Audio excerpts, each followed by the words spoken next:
வணக்கம். ஆகாஷவாணி. மாநில செய்திகள் வாசிப்பவர் பானுமதி ஸ்ரீனிவாசன். தலைப்புச் செய்திகள்.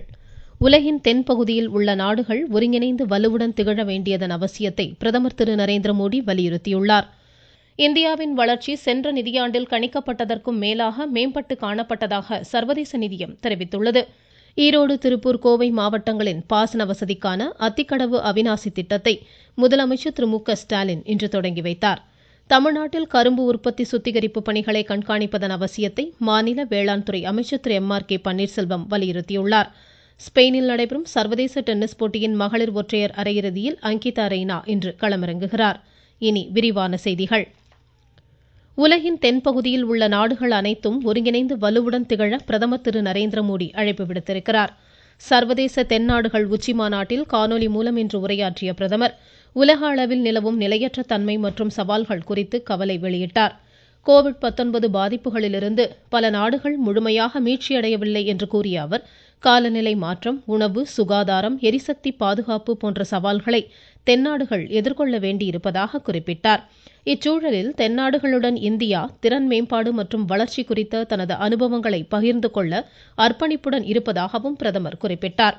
வர்த்தகம், உள்ளடக்கிய வளர்ச்சி, நீடித்த வளர்ச்சிக்கான இலக்குகளின் முன்னேற்றம், மகளிர் தலைமையிலான மேம்பாடு போன்றவற்றை முன்னெடுத்து செல்ல மத்திய அரசு உறுதியுடன் இருப்பதாகவும் அவர் கூறினார். கட்டமைப்பு, மின்னணு, எரிசக்தி இணைப்புகள் மூலம் தென்னாடுகளிடையே ஒத்துழைப்பு மேம்பட்டிருப்பதையும் பிரதமர் சுட்டிக்காட்டினார். சூரிய சக்தி மற்றும் புதுப்பிக்கத்தக்க எரிசக்தி பயன்பாடு தொடர்பாக நம் நாடு மட்டுமல்லாமல் ஏனைய நட்புறவு நாடுகளும் பயனடைய இந்தியா உயர் முன்னுரிமை வழங்குவதாக குறிப்பிட்டார். தென்னாடுகள் நிர்ணயித்துள்ள இலக்கை எட்ட இந்த உச்சிமாநாடு ஒரு வாய்ப்பை ஏற்படுத்தியுள்ளதாக மகிழ்ச்சி தெரிவித்த பிரதமர் இந்தியா சார்பில் உலகளாவிய விரிவான வளர்ச்சி திட்டத்தையும் முன்மொழிந்தார். வர்த்தக மேம்பாட்டை வலுப்படுத்த $25 லட்சம் நிதியை இந்தியா வழங்கும் என்று உறுதியளித்த பிரதமர் வணிகம் தொடர்பான திறன் மேம்பாட்டு பயிற்சிகளுக்காக $10 லட்சம் வழங்கும் என்றும் குறிப்பிட்டார். நீடித்த நிலையான எதிர்காலத்திற்காக ஆளுமைமிகு தென்னாடுகள் என்ற கருப்பொருளுடன் இந்த உச்சிமாநாடு நடைபெறுகிறது. நாட்டில் மாற்றுத்திறனாளி விளையாட்டு வீரர்களுக்கு உரிய பயிற்சி மற்றும் வசதிகள் வழங்கப்பட்டு வருவதாக மத்திய விளையாட்டுத்துறை அமைச்சர் டாக்டர் மன்சுக் மாண்டவியா தெரிவித்துள்ளார். பாரிஸில் வரும் 28ஆம் தேதி தொடங்கும் பாராலிம்பிக் போட்டிகளில் பங்கேற்கும் இந்திய விளையாட்டு வீரர்களை வழியனுப்பும் நிகழ்ச்சியில் பேசிய அவர், கேலோ இந்திய விளையாட்டுப் போட்டிகள் மூலம் ஊரக பகுதிகளில் உள்ள விளையாட்டு வீரர்கள் ஊக்குவிக்கப்படுவதாக கூறினார். இந்த ஆண்டு 84 இந்திய தடகள வீரர்கள் பல்வேறு பிரிவுகளில் பங்கேற்கின்றனர். நாட்டின் வளர்ச்சி சென்ற நிதியாண்டில் எதிர்பார்த்ததற்கும் மேலாக மேம்பட்டிருப்பதாக சர்வதேச நிதியத்தின் துணை நிர்வாக இயக்குநர் டாக்டர் கீதா கோபிநாத் தெரிவித்துள்ளார். புதுதில்லியில் தனியார் ஊடகத்திற்கு இன்று அவர் அளித்த பேட்டியில், அடுத்த 5-6 ஆண்டுகளில் கூடுதல் வேலை வாய்ப்புகளை இந்தியா உருவாக்க வேண்டியதன் அவசியத்தை எடுத்துரைத்தார். நாட்டில் இருசக்கர வாகனங்கள் விற்பனை முதல் நுகர்வோரின் வாங்கும் திறன் அதிகரித்துள்ளதாக கூறிய அவர், இதன் மூலம் ஒட்டுமொத்த நுகர்வு அதிகரித்து வருவதை சுட்டிக்காட்டினார். வரும் 3 ஆண்டுகளில் இந்தியா உலகின் 3வது பெரிய பொருளாதார நாடாக உருவெடுக்கும் என்றும் அவர் கூறினார். கொல்கத்தாவில் பெண் மருத்துவர் பாலியல் வன்கொடுமை படுகொலை செய்யப்பட்ட சம்பவத்தை கண்டித்து நாடு முழுவதும் மருத்துவர்கள் 24 மணி நேர வேலைநிறுத்த போராட்டத்தில் ஈடுபட்டுள்ளனர். இன்று காலை தொடங்கிய இந்த போராட்டம் நாளை காலை வரை நடைபெறும் என இந்திய மருத்துவ சங்கம் அறிவித்துள்ளது. மருத்துவர்கள் மற்றும் சுகாதார பணியாளர்களின் பாதுகாப்பை உறுதி செய்வதற்கென சட்டம் இயற்றப்பட வேண்டும் என இச்சங்கம் வலியுறுத்தியுள்ளது. தமிழ்நாட்டிலும் மருத்துவர்கள் இன்று வேலை புறக்கணிப்பு போராட்டத்தில் ஈடுபட்டுள்ளனர். நாட்டின் பாதுகாப்பில் நவீன தொழில்நுட்ப சவால்களை சமாளித்து மத்திய தொழிற்பாதுகாப்பு படையினர் சிறப்புடன் செயலாற்ற வேண்டும் என மத்திய தொழிற்பாதுகாப்பு படையின் சென்னை பிரிவு தலைமை அதிகாரி திரு R.S. சரவணன் வலியுறுத்தியுள்ளார். ராணிப்பேட்டை மாவட்டம் அரக்கோணத்தை அடுத்த தக்கோலத்தில் 49வது மத்திய தொழிற்பாதுகாப்பு பயிற்சி நிறைவு விழாவில் உரையாற்றிய அவர், பாதுகாப்பு பணியில் பெண்களின் எண்ணிக்கை அதிகரித்து வருவது மகிழ்ச்சி அளிப்பதாக கூறினார். நீங்கள் கேட்டுக்கொண்டிருப்பது ஆகாஷவாணியின் மாநில செய்தி அறிக்கை. ஈரோடு, திருப்பூர், கோவை மாவட்டங்களில் 24,000க்கும் மேற்பட்ட பாசன நிலங்கள் பயன்பெறும் 1916 கோடி ரூபாய் மதிப்பிலான அத்திக்கடவு அவிநாசி நீர்ப்பாசன திட்டத்தை முதலமைச்சர் திரு மு க ஸ்டாலின் இன்று தொடங்கி வைத்தார். சென்னை தலைமைச் செயலகத்திலிருந்து காணொலி மூலம் முதலமைச்சர் தொடங்கி வைத்த இத்திட்டத்தின் மூலம் பவானி, ஈரோடு, திருப்பூர், கோவை மாவட்டங்களில் உள்ள 1045 ஏரிகள், குளம், குட்டைகளில் நீர் நிரப்பப்பட்டு வறட்சியால் பாதிக்கப்பட்ட பகுதிகளில் உள்ள நிலங்கள் பாசன வசதி பெற வகை செய்யப்பட்டுள்ளது.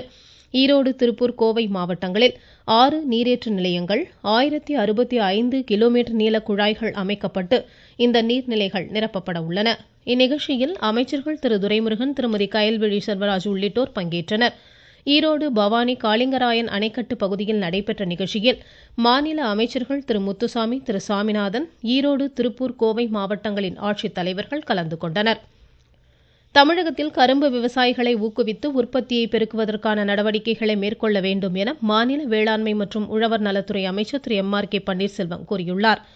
சென்னையில் இன்று நடைபெற்ற சர்க்கரை ஆலைகளின் செயல்பாடுகள் குறித்த ஆய்வுக் கூட்டத்தில் பேசிய அவர், மாநிலத்தில் கரும்பு உற்பத்தி சுத்திகரிப்பு பணிகள், இணைமின் உற்பத்தி திட்ட செயல்பாடுகளை கண்காணிப்பதன் அவசியத்தை சுட்டிக்காட்டினார். தேசிய வேளாண் வளர்ச்சி திட்டம், அனைத்து கிராம ஒருங்கிணைந்த வேளாண் வளர்ச்சி திட்டத்தின் கீழ் சர்க்கரை ஆலைகளின் செயல்பாடுகளை மேம்படுத்துவதற்கான ஆலோசனைகளையும் அமைச்சர் வழங்கினார். தமிழகத்தில் புதிதாக உருவாக்கப்பட்ட மாவட்டங்களில் அரசு நூலகங்கள் விரைவில் அமைக்கப்படும் என மாநில பள்ளிக்கல்வித்துறை அமைச்சர் திரு அன்பில் மகேஷ் பொய்யாமொழி தெரிவித்துள்ளார். திருச்சி மாவட்ட மைய நூலகத்தில் நூலகர் தின விழாவை ஒட்டி இன்று நடைபெற்ற நிகழ்ச்சியில் பேசிய அவர், கோவை அரசு நூலகத்தில் அறிவுசார் மையம் அமைக்கப்பட்டு வருவதாக கூறினார்.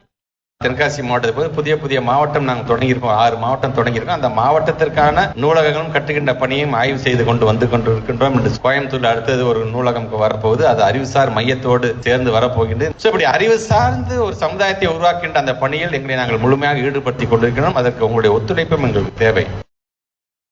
இந்நிகழ்ச்சியில் பேசிய திருச்சி மாவட்ட ஆட்சித்தலைவர் திரு மா. பிரதீப்குமார், திருச்சி புத்தக திருவிழா அடுத்த மாதம் 28ஆம் தேதி தொடங்கி 10 நாட்கள் நடைபெற உள்ளதாக கூறினார். தமிழக வரலாற்றில் பெண்கள் என்ற தலைப்பில் இந்த ஆண்டு புத்தக திருவிழா நடைபெற உள்ளதாகவும் அவர் தெரிவித்தார். புத்தக திருவிழா இந்த திருச்சியில் ஒரு வரலாற்றை படைத்துக் கொண்டிருக்கிறது. இந்த ஆண்டு மிக சிறப்பாக புத்தக திருவிழா செப்டம்பர் 28ஆம் தேதி நடைபெறவிருக்கிறது, 10 தினங்களுக்கு. இந்த ஆண்டு புத்தக திருவிழாவுடைய தீம் தமிழக வரலாற்றில் பெண்கள். அதுதான் இந்த புத்தக திருவிழாவுடைய தீம். நிறைய கண்டென்ட்ஸ் இருக்கும். நம்ம 10 நாட்கள்ல முடிக்க முடியாத விஷயங்கள் இருக்கும். நிச்சயமாக அதையெல்லாம் தாண்டி ஒரு மிக சிறப்பான ஒரு புத்தக திருவிழாவை அனைவருடைய துணையோடு மிக சிறப்பாக மாவட்ட நிர்வாகம் இந்த புத்தக திருவிழா நடத்தி முடிக்கும். தமிழகத்தில் 7.5% அரசு ஒதுக்கீட்டு இடங்களில் சேரும் மாணாக்கரிடமிருந்து கட்டணம் வசூலிக்கும் பொறியியல் கல்லூரிகள் மீது கடும் நடவடிக்கை எடுக்கப்படும் என அரசு எச்சரித்துள்ளது. இலங்கை சிறையிலிருந்து விடுதலை செய்யப்பட்ட 13 தமிழக மீனவர்கள் இன்று சென்னை வந்தடைந்தனர். கடந்த ஜூலை 1ஆம் தேதி நெடுந்தீவு அருகே எல்லை தாண்டி மீன்பிடித்ததாக கூறி ராமேஸ்வரம், புதுக்கோட்டை மாவட்டங்களைச் சேர்ந்த 13 மீனவர்களை இலங்கை கடற்படையினர் கைது செய்தனர். மத்திய மாநில அரசுகள் மேற்கொண்ட பேச்சுவார்த்தையை அடுத்து இவர்களை விடுதலை செய்ய கடந்த 8ஆம் தேதி இலங்கை நீதிமன்றம் உத்தரவிட்டிருந்தது. இதையடுத்து சென்னை வந்த இவர்கள் சொந்த ஊர்களுக்கு அனுப்பப்பட்டனர். நீலகிரி மாவட்டம் கூடலூர் மற்றும் அதனை சுற்றியுள்ள கிராம பகுதிகளில் காட்டு யானைகளின் நடமாட்டம் மீண்டும் அதிகரித்துள்ளதால் மக்கள் அச்சமடைந்துள்ளனர். இதுகுறித்து எமது செய்தியாளர். கூடலூர் மற்றும் அதை சுற்றியுள்ள பெரும்பாலான கிராம பகுதிகளில் காட்டு யானைகளின் நடமாட்டம் அதிகமாக காணப்பட்டு வருகிறது. கூடலூரில் உள்ள கோக்கால் 1.5 சென்ட் பகுதியில் திடீரென அருகில் இருந்த வனப்பகுதியிலிருந்து காட்டு யானை ஒன்று வெளியேறியது. குடியிருப்பு பகுதிக்குள் நுழைந்து சென்ற யானையை கிராம மக்கள் கூச்சலிட்டு விரட்டினர். குடியிருப்பு பகுதியில் ஒற்றை காட்டு யானை உலா வந்ததால் மக்கள் வீட்டை விட்டு வெளியே வராமல் அச்சமடைந்துள்ளனர். வனத்துறையினர் காட்டு யானையின் நடமாட்டத்தை கண்காணித்து அடர்ந்த வனப்பகுதிக்குள் விரட்ட வேண்டும் என கிராம மக்கள் கோரிக்கை விடுத்துள்ளனர். உதகையிலிருந்து சரவணன். தஞ்சை அரசு மருத்துவக் கல்லூரி மருத்துவமனையில் நாட்டிலேயே முதல் முறையாக பாத சிகிச்சை மையம் தொடங்கப்பட்டுள்ளதாக மருத்துவமனை டீன் டாக்டர் திரு பாலாஜிநாதன் தெரிவித்துள்ளார். வேலூர் மாவட்டத்தில் தேசிய பெண் குழந்தைகள் விருது பெற அடுத்த மாதம் 30ஆம் தேதிக்குள் விண்ணப்பிக்கலாம். விழுப்புரம் மாவட்டம் மேல்மலையனூர், திருவெண்ணைநல்லூர் வட்டாரங்களில் தமிழக அரசின் வளமிகு வட்டார பணிகளுக்காக தலா 5 கோடி ரூபாய் நிதி ஒதுக்கப்பட்டுள்ளது. ஸ்பெயினில் நடைபெறும் சர்வதேச டென்னிஸ் போட்டியின் மகளிர் ஒற்றையர் அரையிறுதியில் இந்தியாவின் அங்கிதா ரெய்னா ரஷ்யாவின் எலினாவை இன்று எதிர்கொள்கிறார். மீண்டும் தலைப்புச் செய்திகள். உலகின் தென் பகுதியில் உள்ள நாடுகள் ஒருங்கிணைந்து வலுவுடன் திகழ வேண்டியதன் அவசியத்தை பிரதமர் திரு நரேந்திர மோடி வலியுறுத்தியுள்ளார். இந்தியாவின் வளர்ச்சி சென்ற நிதியாண்டில் கணிக்கப்பட்டதற்கும் மேலாக மேம்பட்டு காணப்பட்டதாக சர்வதேச நிதியம் தெரிவித்துள்ளது. ஈரோடு, திருப்பூர், கோவை மாவட்டங்களின் பாசன வசதிக்கான அத்திக்கடவு அவிநாசி திட்டத்தை முதலமைச்சர் திரு மு க ஸ்டாலின் இன்று தொடங்கி வைத்தார். தமிழ்நாட்டில் கரும்பு உற்பத்தி சுத்திகரிப்பு பணிகளை கண்காணிப்பதன் அவசியத்தை மாநில வேளாண் துறை அமைச்சர் திரு எம்.ஆர்.கே. பன்னீர்செல்வம் வலியுறுத்தியுள்ளார்.